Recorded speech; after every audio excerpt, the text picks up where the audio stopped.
Let me tell you something that may be difficult to accept. You are not losing because life is too difficult. Life has always been difficult. You are losing because you have allowed every difficult moment to decide what you think, how you feel, and what you do next. Someone disappoints you, and you give away your peace.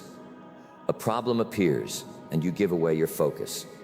You feel tired, and suddenly the promise you made to yourself no longer seems important. You call it stress. You call it bad luck. You call it a difficult season. But perhaps the season is not the real problem. Perhaps the real problem is that the circumstances around you have become stronger than the discipline within you. And that is a dangerous way to live. Before this message is finished, I want to help you understand why one uncontrolled emotion can destroy an entire day. Why talented people often sabotage their own progress, and why self-control may be one of the greatest fortunes a person can develop. But first, you must understand this. Self-control is not created in the moment of temptation. It is revealed in that moment. The difficult moment simply shows you what you have been practicing. Think about your own day. You wake up with a plan. You know what needs to be done. You tell yourself, today will be different. Then the work becomes uncomfortable. Your phone suddenly becomes interesting. Your energy begins to fall.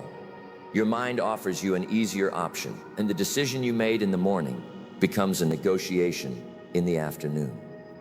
You say, I will begin in 10 minutes.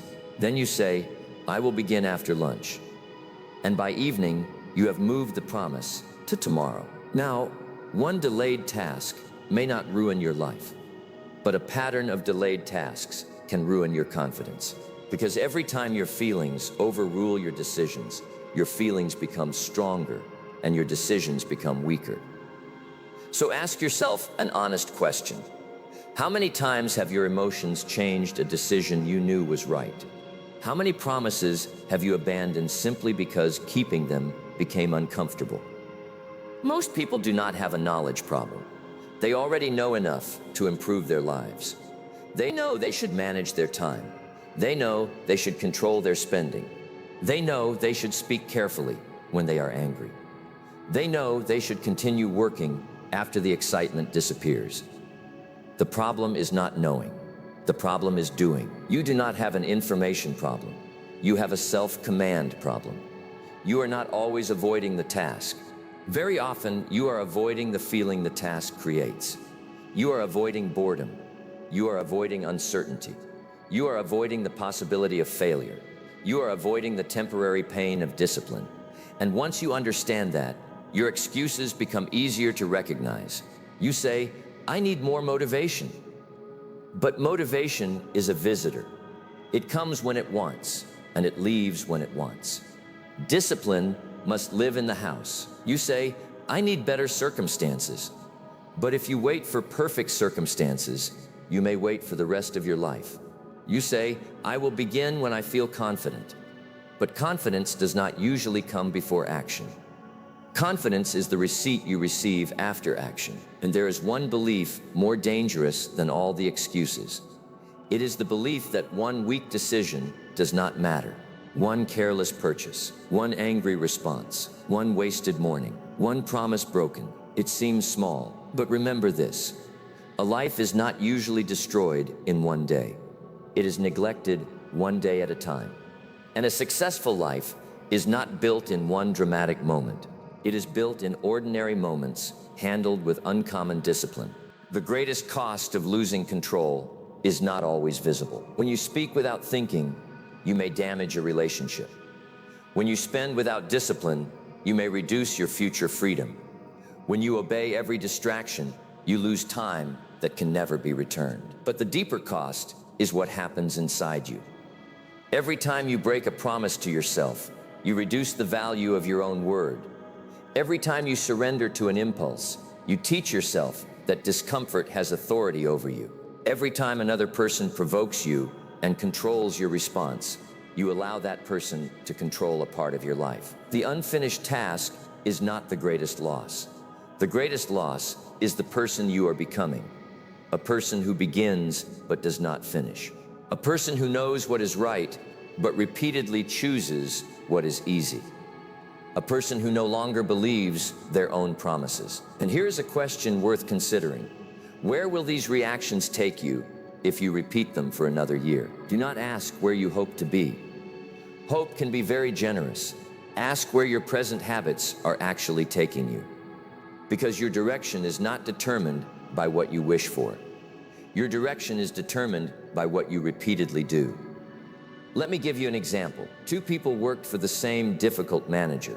One day, both were criticized in front of their colleagues. Both felt embarrassed. Both felt angry. Both believed the criticism was unfair.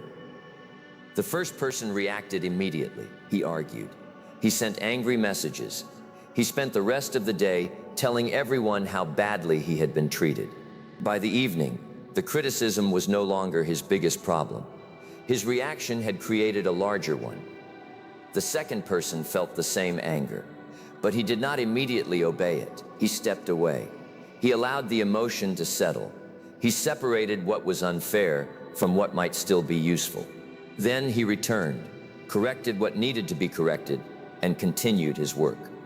Months later, he was trusted with greater responsibility. Now, what made the difference? It was not the manager. Both had the same manager. It was not the criticism. Both heard the same criticism. It was not the emotion. Both felt anger.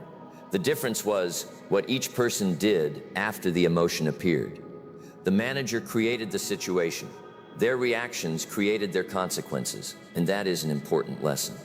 You cannot always control the event, but you must learn to control what the event produces in you. You do not need to eliminate your emotions. That is not the goal. The goal is to stop allowing every emotion to become an instruction. Strong people still feel fear. Disciplined people still feel tired. Mature people still feel anger. The difference is that they do not automatically obey everything they feel. They have created a small space between emotion and action. And inside that space is choice. Inside that choice is power. Here is the good news. If repeated reactions created your present patterns, repeated decisions can create better patterns. You are not permanently undisciplined. You have simply practiced surrendering control, and what has been practiced can be replaced by a better practice. That is one of the great advantages of being human. You can learn, you can adjust, you can decide, you can begin again. The first principle is this: create a pause before an important reaction. Self-control begins in the space between impulse and action. Someone says something offensive. Pause. You want to abandon an important task. Pause. You feel the urge to spend money you should save. Pause. Do not immediately ask, "What do I feel like doing?" That question usually serves the present moment. Ask a better question. What response will I respect tomorrow? Now that is a useful question. Your feelings are concerned with your present comfort. Your values must be concerned with your future. Choose one trigger that often controls you. Perhaps it is anger. Perhaps it is distraction. Perhaps it is procrastination. When the trigger appears, refuse to react immediately. Take a few slow breaths. Walk away for 1 minute. Write down the response you are considering. A small pause can prevent a large regret. Remember, you may not control the first thought that enters your mind, but you can control whether you give that thought a chair, a meal, and a permanent room in your life. The pause may last only a few seconds, but those seconds return authority to you. However, pausing is only the beginning, because avoiding the wrong action is not enough. You must also prepare yourself to take the right action. The second principle is this: make important decisions before your emotions arrive. Do not wait until the battle begins to decide which side you are on. When you wait until the difficult moment to make a decision, your weakest impulse is already participating in the discussion. Do not decide tomorrow morning whether you will exercise. Decide tonight. Do not decide during an argument whether you will speak with respect. Choose that standard before anger arrives. Do not decide in the middle of your work whether your phone deserves your attention. Put it outside the room before you begin. Decisions made in calm moments must guide you during emotional moments. Say, at 7 tomorrow morning, I will work for 20 focused minutes. When I become angry, I will not answer immediately. When my phone distracts me, I will complete 10 more minutes first. That is much stronger than saying, I will try to control myself. Trying is often a door left open for retreat. A vague intention gives your excuses room to negotiate. A clear decision closes the meeting. But even a clear decision will not last if you continue making promises that are too large to keep. And that brings us to the third principle. Rebuild trust in yourself through small victories. Many people make the mistake of attempting a complete transformation in one night.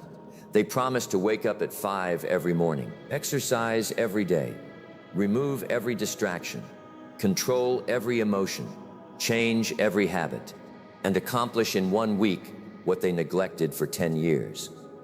The promise sounds impressive, but when they break it, they create more evidence that their own word cannot be trusted. Do not begin by trying to impress yourself. Begin by becoming reliable. Choose one promise that is small enough to keep and meaningful enough to matter. 10 focused minutes, 1 calm response, 1 unnecessary purchase refused, 1 important task completed before entertainment. Then keep the promise. Why? Because success is not only the result you achieve, success is also the person you become while pursuing the result. Every promise you keep becomes evidence. Evidence that your feelings do not control your schedule. Evidence that discomfort does not control your behavior. Evidence that your word still has authority. A person who keeps one small promise today becomes more capable of keeping a larger promise tomorrow. That is how confidence is built. Not through positive sentences alone, not through imagining yourself as successful. Confidence is built when you repeatedly prove that you can depend upon yourself. The deepest promise you must stop breaking is not the promise that you will become successful someday. It is the promise that you will govern yourself today. But there is one more danger, and people who listen to motivational messages often fall into it. You may feel powerful right now. You may agree with every sentence. You may imagine the disciplined person you are going to become. You may even say, "This time I am serious." But when this message ends, you may return immediately to the same distraction. Do not mistake emotional excitement for personal transformation. Information is not transformation. Inspiration is not transformation. Intention is not transformation. Transformation begins when the message ends and the difficult moment arrives. It is easy to agree with discipline while listening to someone discuss it. The real test comes when discipline asks you to give up comfort. Self-control is revealed when doing what is right becomes less attractive than doing what is easy. That is where this message will either become useful or become one more pleasant idea that never entered your behavior. Every controlled response changes more than one moment. It changes the evidence you have about yourself. When you remain calm under pressure, you prove that another person cannot easily control your peace. When you complete your work without waiting for motivation, you prove that your feelings do not own your schedule. When you resist a temporary desire, you prove that today's impulse does not own tomorrow's future. Gather enough evidence and your identity begins to change. You stop saying, "I am trying to become disciplined." You begin saying, "I am a person who follows through." That identity matters because your identity influences your actions. Your actions influence your results, and your results strengthen your identity. So ask yourself, what kind of person are your present reactions creating? Are you becoming someone who can handle greater responsibility, greater pressure, greater opportunity, greater success? Everybody wants more. More income, more influence, more freedom, more opportunity. But here is the question. Are you becoming the person who can manage more? Because greater success does not only bring greater rewards, it brings greater responsibility. If you cannot control yourself with a little, more will not necessarily rescue you. More may simply magnify what is already undisciplined. More money magnifies financial habits. More influence magnifies character. More pressure magnifies emotional control. So do not only ask, what do I want? Ask, who must I become to handle what I want? That question can change the direction of a life. Now here is your challenge. Think of one area in which you regularly lose control. Do not choose 5, choose 1. Perhaps you react too quickly when someone criticizes you. Perhaps you waste the first hour of every morning. Perhaps you abandon your work whenever it becomes difficult. Name the trigger, then choose your response before the trigger returns. Write one simple rule. When this happens, I will do this. When I feel angry, I will wait 10 minutes before replying. When I want to quit, I will complete the smallest next step first. When I feel distracted, I will work for 10 more minutes before touching my phone. Write your rule, then keep it once today. Do not announce it. Do not create a complicated plan. Do not wait for Monday. Win one private battle. Because public victories are usually built upon private discipline. Nobody may see the moment when you control your response. Nobody may applaud when you keep your promise. But that invisible decision is building the person who will later produce visible results. You can finish this message, feel inspired, and continue allowing every emotion to direct your life. Or you can use the next difficult moment as evidence that you are no longer controlled by every impulse. The greatest battle you will ever fight is not against the world outside you. It is the battle for authority over your own mind. You may not control what other people say. You may not control which opportunities disappear. You may not control every difficulty that enters your life. But you can control what those events are allowed to create within you. Real power is not making the world obey you. Real power is refusing to let the world command you. Control your response. Keep your promise. Win the battle within.